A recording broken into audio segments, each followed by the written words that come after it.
Salut à tous, c'est Vince et aujourd'hui on se retrouve dans une nouvelle vidéo où je vais vous montrer 3 astuces sur Photoshop.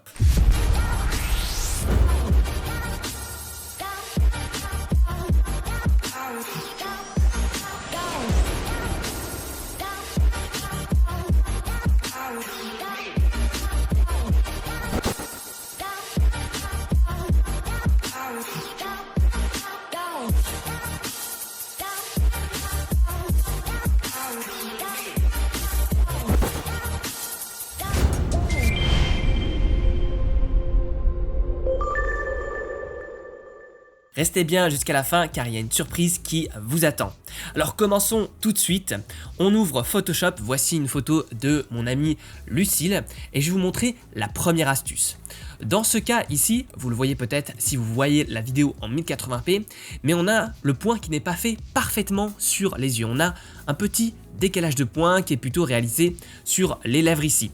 On voit que la texture est mise à vif et pas sur les yeux. Ça, c'est tout simplement dû au fait que la mise au point est légèrement décalée et qu'on est à très grande ouverture. On le voit d'ailleurs avec le flou derrière le modèle. Donc on peut rattraper comme ça un petit défaut de mise au point et accentuer la netteté. On voit également que cet œil est un peu plus net que celui de gauche. Donc on va le faire tout de suite avec un filtre qui s'appelle le filtre passe haut. Ce filtre est très important et il est utilisé dans carrément toutes mes photos tellement il est puissant.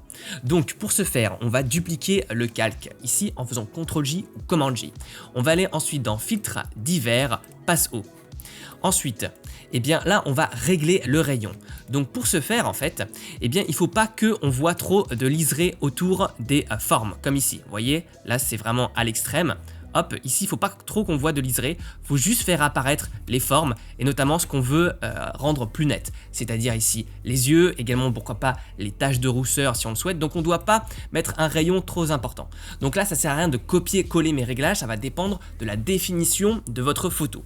Et donc pour cette image, eh bien je vois que ça fonctionne bien par exemple à 2,3 pixels, donc je fais OK et je vais venir placer ce calque en lumière tamisée. Donc on voit tout de suite, hop, en faisant un avant-après, que c'est déjà plus net. Si on veut encore améliorer la puissance de ce calque, on peut le mettre en mode incrustation. Donc là, il va être un peu plus fort. Par contre, on va voir que sur les différentes arêtes, eh bien, ça durcit un peu trop le trait. La géométrie, je trouve ça pas trop esthétique. Et notamment, attention au calque de passe haut dans les flous de profondeur de champ. Vous voyez, parce que ça va faire apparaître les lignes du capteur, les lignes de bruit. Parce que même si vous êtes à 100 ISO, il y a un petit bruit résiduel qui va apparaître. Donc, c'est pas très intéressant de faire du passe haut sur du flou. Mais en fait, après, on va venir avec un masque de fusion peindre seulement les endroits que l'on désire rendre plus net. Donc pour ce faire, on va appuyer sur Alt et ici on va cliquer là, hop, ça va nous créer un masque de fusion totalement noir. On va venir avec B et on va venir sélectionner du blanc. Et là, eh bien, on va hop, venir peindre eh bien, en blanc tout simplement l'endroit que l'on désire. Donc on voit ici tout de suite que c'est beaucoup plus net. On peut encore améliorer l'effet de ce calque en le dupliquant tout simplement en faisant un CTRL-J. Donc là ça va être encore plus net et après à vous de jouer avec l'opacité. Alors à savoir qu'il existe plein de techniques pour rendre plus net les yeux, ça c'est une seule parmi tant d'autres, mais c'est vraiment une technique très efficace. Deuxième astuce dans Photoshop, c'est l'outil correction sélective des couleurs. C'est vraiment l'outil le plus puissant de Photoshop pour la correction colorimétrique. Vraiment, je l'utilise dans toutes mes photos. C'est vraiment ultra cool cet outil et je vais vous le montrer tout de suite. Donc il se trouve dans les calques de réglage, c'est celui-ci, correction sélective. À quoi va servir cet outil? Il va me servir à modifier les composantes de chaque couleur, notamment le cyan, la composante magenta, jaune et également la composante luminosité avec l'ajout de noir ou de blanc. Donc il est vraiment très intéressant cet outil, il est également complémentaire aux outils de TSL, teinte saturation luminance de Lightroom ou de Camera Raw par exemple. Donc si vous utilisez le TSL, utilisez également la correction sélective, ça apportera un véritable ajout à vos images. Et bien par exemple sur cette photo de Lucille, eh bien je vais pouvoir contrôler la puissance ici de sa chevelure en modifiant la quantité de cyan dans le rouge. Et donc pareil, je vais pouvoir bien la modifier, la rendre un peu plus magenta ou un peu plus verte, hop, puisque à chaque fois que je vais aller d'un côté du sélecteur ici, je vais pousser dans la complémentaire inverse. Donc voilà, je vais pouvoir rendre un peu plus jaune ou alors un peu plus bleu la couleur et je vais pouvoir faire ça sur chaque couleurs. C'est pour ça que c'est si intéressant. Donc ça va dépendre de vos photos. Par exemple ici, il y a beaucoup de rouge, pas beaucoup de vert. Donc je vais pouvoir bien m'amuser à modifier la puissance des rouges. Mais par exemple aussi, je vais pouvoir modifier la puissance des blancs. Ce qui veut dire que je vais pouvoir teinter les hautes lumières. Donc si j'ajoute du cyan, on voit que je vais teinter les hautes lumières en rose. Là, je fais exprès de bien pousser le curseur pour vous montrer qu'est-ce que ça peut faire. Là, en vert. Hop, là en magenta, je vais pouvoir leur donner un reflet un peu plus vert et par exemple leur donner un reflet un peu plus bleu. Donc moi ce que je fais généralement, je fais un petit peu ici de vert et un petit peu plus de bleu. Mais cet outil, et notamment dans la correction des hautes lumières et des basses lumières, il faut être très subtil parce que sinon ça va faire un effet artificiel. Donc ça, cet outil, il vient en combinaison de preset, de TSL qu'on a appliqué avant sur son image, mais après à cette étape là, il est vraiment très puissant et il va nous permettre de faire des réglages intéressants. Pareil pour les noirs, ici on va pouvoir venir colorer les noirs. Donc vous allez pouvoir créer comme ça un petit effet vintage. Hop, on peut rajouter du magenta, on peut rajouter également du bleu. Ce que je fais, moi je fais toujours -1 ou -2 de bleu dans les basses lumières. Ça marche toujours très bien. Je vais vous montrer également une autre photo, cette fois-ci avec Estelle. Je vais vous montrer pareil qu'on peut modifier, là il y a un peu plus de vert.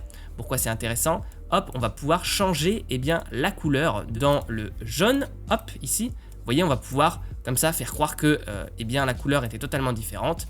Donc en quelques clics seulement. Donc vous voyez, c'est très puissant.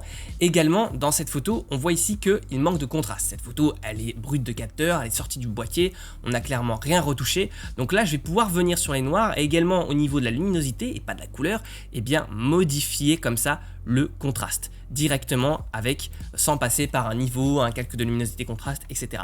Moi j'utilise tous les autres calques, luminosité contraste, courbe, niveau, mais après je viens finaliser avec cet outil de manière très subtile qui est très précis, l'outil de correction sélective. Dernière astuce de la vidéo dans Photoshop, la troisième, c'est tout simplement le fait de colorer les menus pour aller plus vite, pour améliorer votre productivité, pour accélérer votre workflow. C'est extrêmement important pour passer moins de temps derrière l'ordinateur à retoucher et plus de temps à shooter.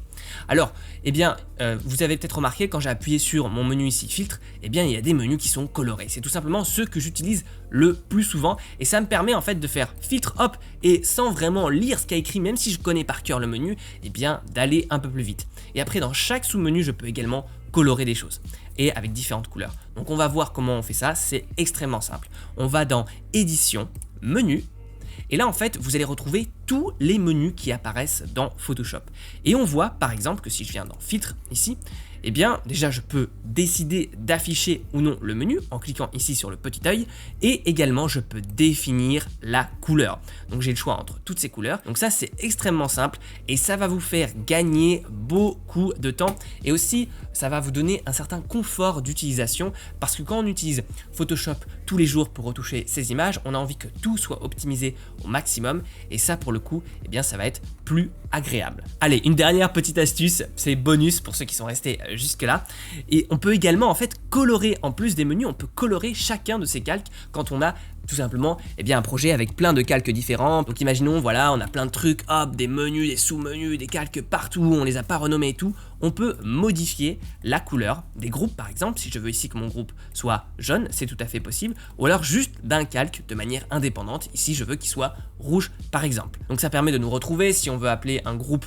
correction de la peau, un groupe correction lumière, un groupe correction couleur, et à chaque fois lui donner une couleur différente. Voilà, on arrive à la fin de cette vidéo, j'espère que ça vous aura plu. Dites-moi dans les commentaires les astuces que vous utilisez dans Photoshop. Et maintenant la surprise que je vous avais promis en début de vidéo, c'est tout simplement que je vous offre plus d'1 heure de formation vidéo en ligne gratuite qui se trouve dans la description. Au programme, nous verrons ensemble les 10 secrets pour améliorer vos photos. Vraiment, c'est ce que j'aurais voulu savoir quand j'ai commencé. Et aussi, on verra ensemble les 6 étapes pour devenir photographe professionnel. Comment vendre vos prestations, mes conseils pour trouver des clients, pour avoir de la visibilité, peu importe votre domaine. Tout ça, c'est dans la description. Et puis nous, on se retrouve très vite pour de nouvelles aventures. Salut à tous!